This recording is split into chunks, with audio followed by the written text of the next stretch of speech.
আমি এখন পর্যন্ত কারোর সাথে খারাপ ব্যবহার কিংবা হচ্ছে খারাপভাবে কারোর সাথে এখন পর্যন্ত কথা বলি নাই লাইফে। তো এখন এই ভিডিওটা বানানোর একটাই উদ্দেশ্য, বানাইতে চাইছিলাম না, মানে আমার এত মেজাজ গরম হয়ে গেছে গা। আমি একটু আগে আমার ইয়াতে একটা ছবি পোস্ট করছি, আমি বিরিয়ানি রান্না করছি, তো ওইটার একটা ছবি পোস্ট করছি। ওই জায়গায় একটা কি বলবো, আমি বললে তো বলবেন যে আপু আপনার মুখের এরকম কথা মানায় না, এরকম কথা বলছেন আমরা বিশ্বাস করি না। তো আমি বলতে বাধ্য হইলাম, ওই কুকুরের বাচ্চা এত বড় খারাপ লেগছে যে ওই তো কুত্তার বাচ্চা এর লেগে লেগছে যে কুকুরেও খাবে না এই খাবার। তুই তো কুত্তা, তোর লেগে আমি রাঁধছি, তুই আহিস আমার বাসায় আইয়া খাইয়া যাস।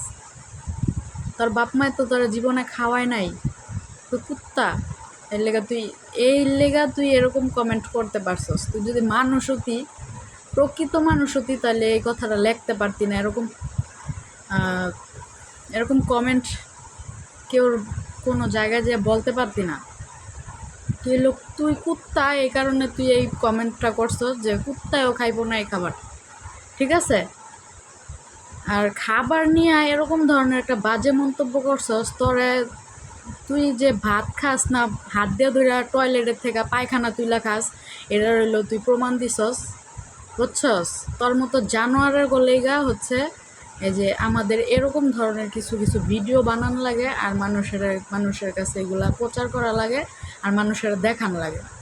আমি স্ক্রিনে এই কুত্তার বাচ্চার আইডিটা দিয়া দিছি। কুত্তার বাচ্চায় এমন বাজে একটা কমেন্ট করছে আমারে, কত বড় অমানুষ হইতে পারে খাবার নিয়ে ওই এরকম একটা কমেন্ট করতে পারছে।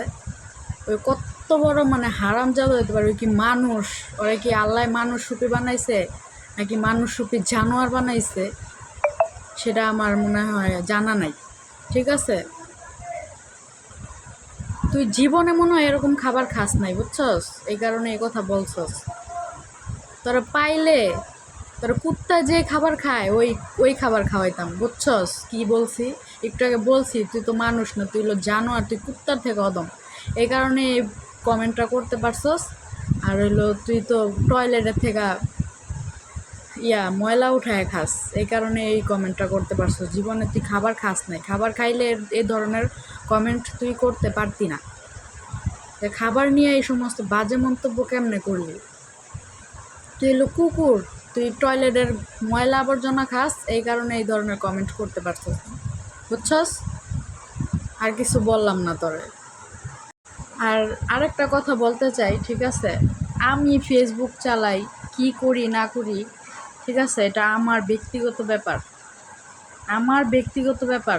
কিছু কিছু হারামজাদা আছে, কিছু কিছু অমানুষ আছে, ঠিক আছে, আমার ব্যাপারে আমারে দেখতে পারে না, ঠিক আছে, তারপরেও আমারে নিয়ে ঘাটাঘাটি করে বেশি, ঠিক আছে? ওই সমস্ত মানুষেরও আমি এই ভিডিওটার মাধ্যমে অনেক কিছু বুঝাইতে চাই যে আমারে দেখতে পারে না, আমার কথা শুনতে পারে না, আবার আমারে নিয়ে তলে তলে ঠিকই ঘাটাঘাটি করে, আবার হচ্ছে আমি কি করি না করি লুকায় লুকায় সব কিছুই দেখে ফলো করে, ঠিক আছে? তো এইগুলা কইরা কি লাভটা? আবার অনেকে দেখি হচ্ছে আমার কিছু কিছু হেটার্স আছে, ঠিক আছে, ফেসবুকের না, আমার হচ্ছে পার্সোনালভাবে আমার কিছু হেটার্স আছে। ওগুলারও দেখি কি ওদের আইডিগুলো হচ্ছে আমি ব্লক করে দিছি, তারপরে আবার হচ্ছে ওরা কি করে ফেক অ্যাকাউন্ট খুললাম আমার এখানে আইসা কমেন্ট করে, তারপরে হচ্ছে ফেক অ্যাকাউন্ট দিয়া তারপরে এলো আমারে নিগরানি করে, আমার দেখে আমি কি করি, কি পোস্ট করি, কি ভিডিও বানাইতেছি, এগুলা হচ্ছে দেখে। আমার যেহেতু এতই অপছন্দ, তাহলে আমার এত ঘাটাঘাটি করার কি দরকার? যারা আমি পছন্দ করবো না, যারা আমার সহ্য হইব না, তারা আমি এত কিসের জন্য দেখবো সব ব্যাপারে, আর কি জন্য তার তলে তলে খবর রাখবো?